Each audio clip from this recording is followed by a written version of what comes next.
Everyone, today I'm going to talking about the paper of why sharks exploit the sun during predatory exposures. Talk to the microphone. Okay, sorry. At the very beginning, I would like to mention about the key force to drive animal evolution. As a law of the right-brain explosivities, which means the prey and the predators need to try to keep evolving so that they can keep survival. And here is our point that is about the predatory. Here we come to our main character, the great white shark, which is considered as the apex predator, and which relationship between with the lower trophical levels have previously been used as a successful model to predict ecological consequences of marine predator declines and to develop a predictive framework for predatory risk efforts, which means that it can be a useful model of the interaction between predator and prey. And white sharks also have complex movements and forgetting behaviors. So, but the past research was always about with the mining pets, but barely about the approach way itself. So here comes recently a conceptual model based on optics and physical laws have suggested that sharks can use the position of the sun to approach their prey, and it can make them invisible to their prey. So here is our method. Let's start about with the location and time first. This research is during September to November in 2011 at Northern and Southern Nepean Island groups. And about the bait, it was a mix of unrefined fish oil and tuna flesh and blood, being deployed from about 7 a.m. to 6 p.m. and be refreshed every 2 hours. And about the parameters, we need to record about the shark sex, the shark size, and the shark identification marks. And the most important is about the direction and the type of the approach. Let's assume the center point of it is the prey, where the prey is, and we divide it into 12. Oh, sorry, we divide it into 12 parts, and each of the parts have 307 segments, which is based on the average angle of the shark and its prey. So we just turn to the results. Sorry.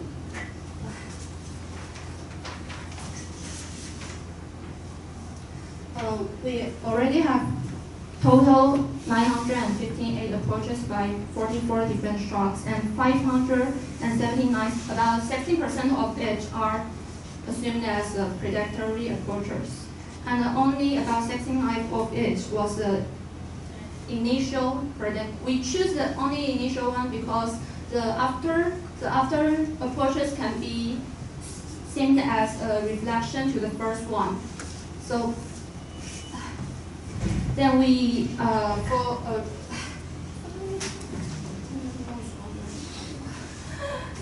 to eliminate the direction of the sun,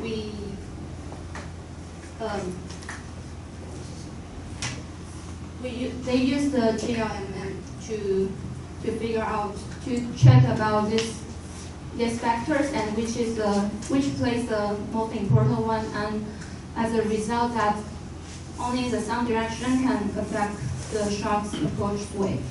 And then we choose about 7 sharks who interacted with the bait frequently. The frequently means at least 5 predator approaches per day for 2 days, and with approaches occurring over a time period of at least 2 hours. And then we use this relay test to check whether sharks approach from the sun more often than expected. And here is our results of the 7 sharks. As our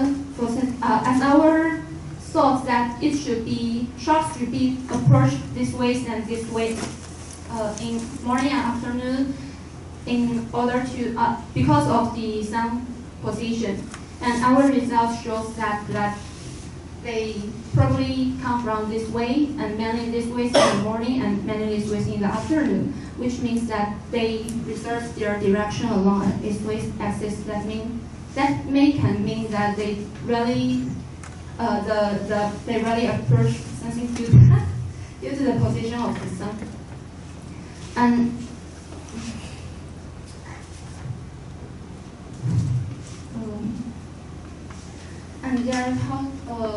that means that they approach with the sun directly behind them. There are our results to show that. And there are several non-neutralized exclusive hypotheses that could explain why. First is about to improve the identity of the prey, which means when the sun is right behind the shark, then the line will be like this, and to line up the side of the prey which was faced to the shark to make the shark seen clearly. And the second is to increase the compensation with the prey and the background. As we know now that sea color was very dark, and when the prey is lined up, then we can see it clearly, but when there was no line on the prey, then we can see nothing. So, and the third is to avoid disability glare, which means if there is too much light into your eyes, then it can also make you blinded. And the fourth is about to hide themselves in the surface sun glare. Here I supposed to have a video, but I finally cannot find a nice one, so I will explain it by this. If the prey's head was above the water, then it can only see a synchronized sunglass on the water surface, but cannot see the shark behind it. And it can only work when the sun is directly behind the shark. So yes. And at the last of the white shark, they show most movements during dawn and dusk, and which is the time that the directionality of the sun and effects of sun glare was the strongest. And here is the conclusion that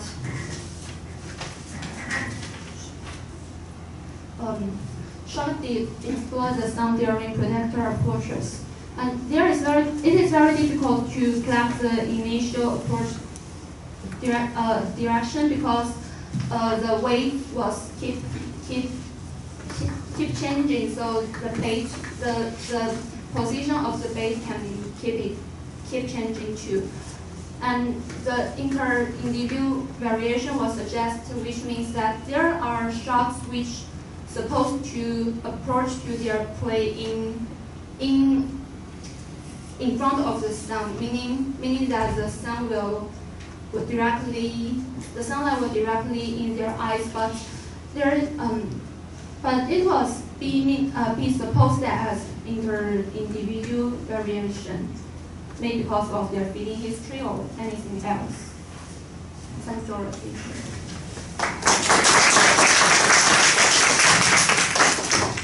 So 8 minutes 35 seconds.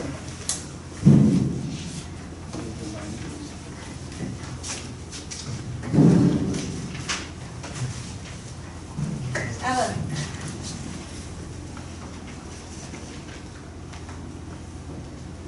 Ansel. How?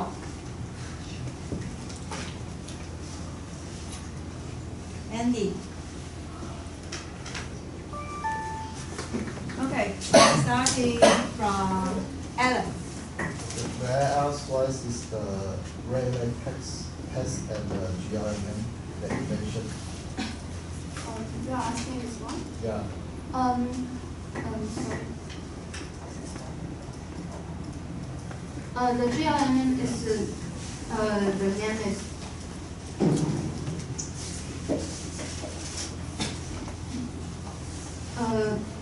the name is generalized linear mixed models, which is used to figure out. Here is many data we have, and this one can figure out which is the most important one to detect our results. And as the result is some direction, and this force shows not that important things. It can be anything else. Yeah. So do you have any data that, or at least that supported that this GLN is correct? Of GLN? It do not. The author only has the data of an Excel, and it puts all this. Sorry. It puts all this five data on it, but it do not show how it used this one. But it is something like maybe like some software or anything else like to figure out. Next. Answer. Is there any observation when the sun is right above the sky, thus not behind or in front of the shop? They observe whether there's the sun just right above the shop, not in front. Yes. Since we have the time during the morning and the afternoon, we do not have the data in like at 12 o'clock. Morning is like to be the time in 7 a.m. to 10 a.m. and in the afternoon it is 3 p.m. to 6 p.m. So it will do not have that like sun is right above the shop. How? Can you explain again? The conclusion you mean the shark will feeding when the sun is behind? Behind it. Is it? To explain what? The shark will prey when the sun is behind the shark, right? You mean because it means why Why? the sun is directly behind the shark and they can be not seen by their prey? Is your question is that? I think yes. Okay. You mean the fourth one? The fourth. Yes. Okay. That is meaning about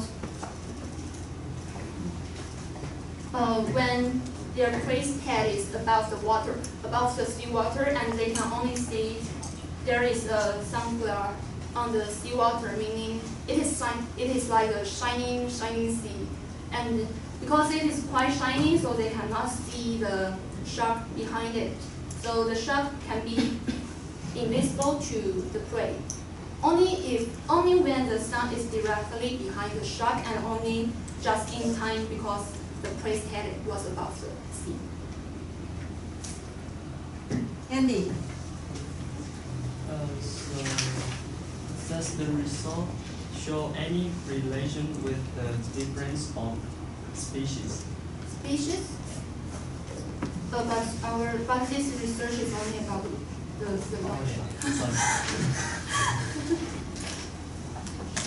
Volunteer question, Annie.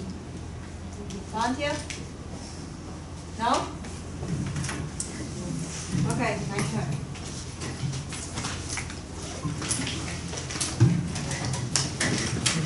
Okay, so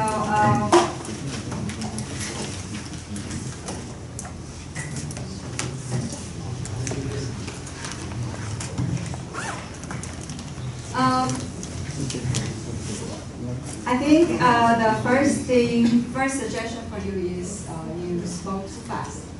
I think that was probably because you were a bit nervous. So if you slow down, like the speed and talking now, I'm sure you can make 10 minutes based on the script you have. That's the first thing. So the first thing you need to improve next time is your talk speed. Okay. And then the next suggestion for you is to either reduce your animation, because I had a feeling, okay, like this one. How many times do I need to click? Okay. So 1, 2, 3. 3, 4, 5, 6, 7, 8. Okay. So I need to click 7 times.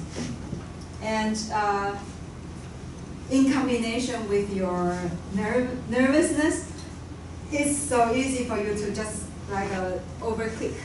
And then you'll probably miss the timing of your script. So you either reduce your animation on single slides, or you put them onto separate slides. That's a skill I mentioned at the second lecture of my class. It's like slides in sequence have the same effects as animations. And then this will be easier, especially during Q&A session, because sometimes you probably have things like this one, you have them overlay each other. And then during the QA session, you probably have to click from the first click until you reach that specific text. Therefore, if you can put them into separate slides, they have the same effect as animation, but they are easier to reach, especially during the QA session. People can say, okay, that one, something like that. So that would sort of, I hope, that would reduce a bit the chaotic display that happened during your talk, like you overclick the slides and then you miss the text. So try to reduce animation. And the next thing is about data presentation.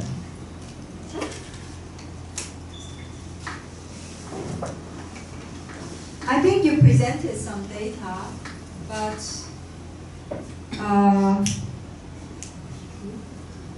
right, that's good. Okay, that's a video that you didn't show because you couldn't find, right? Okay, and so does the table correspond to the pie charts here? Yes, Okay, it corresponds to the pie chart. Okay, the pie charts here. Okay, so that really corresponds to the data. Okay.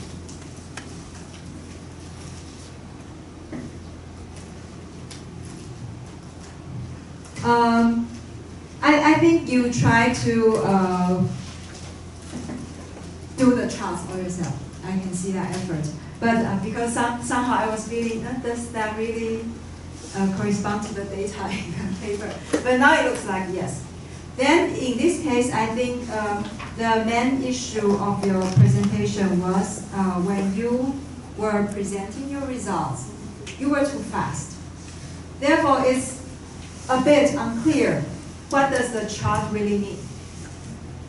Yeah. Like, let's see your slides. Morning and afternoon. Okay, so you are saying that in the morning the shark approached the bait from this direction. Is that right? And in the afternoon in this direction. So overall it's following, because in the morning sun is at this direction. In the afternoon the sun is at the west. Is that the logic? Yeah. Okay. I think it's okay, but what's this then? Yeah, I don't know what's this. And that is meaning the numbers of the shark and where they approach. And where is 0 degree? Here? Yeah. And did you mention that? No. Okay, so I have the feeling that because the charts were not explained carefully. So it's a little bit like you show us data, but we don't really know how you connect your data to your interpretation. Yeah. So if next time you take time, explain your data well. What's this? And then what's this? And what does the number mean? That would help. And And I don't know what's this. Okay, that's a guiding line. I see. Guiding line. Okay. Then, in your discussion, you try to add some animation to improve to show people what you are talking about, which is good. Let's see. What do we have?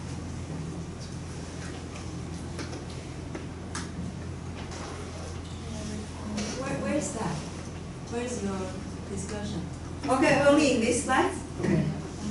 Okay. So it's I do suggest that you should split them into separate. Okay. Yeah, I think that's too much layers, too many layers of animations. So if I were you, I would say that would be one slide already.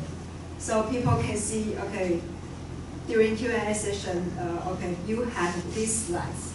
And then they can remind themselves, okay, that's related to the data.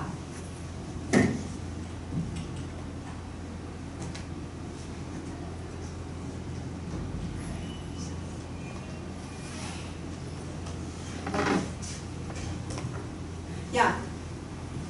I think overall, you have presented the data and the key message of the paper. But the issue is the data was not presented clearly. Therefore, at the end, although I think the audience, they seem to get your key message, but it's a little bit not very clear to me how you link that to your data, because the data was not presented clearly. And another thing is the script that you have written is probably too literary. It's not for spoken language, so you probably need to simplify your text to use easier words.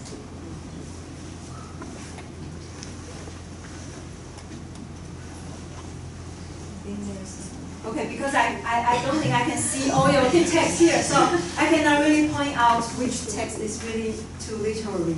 I think at some point I don't know if it's here. You have some text that's really literary. So you have to reduce that to easier words.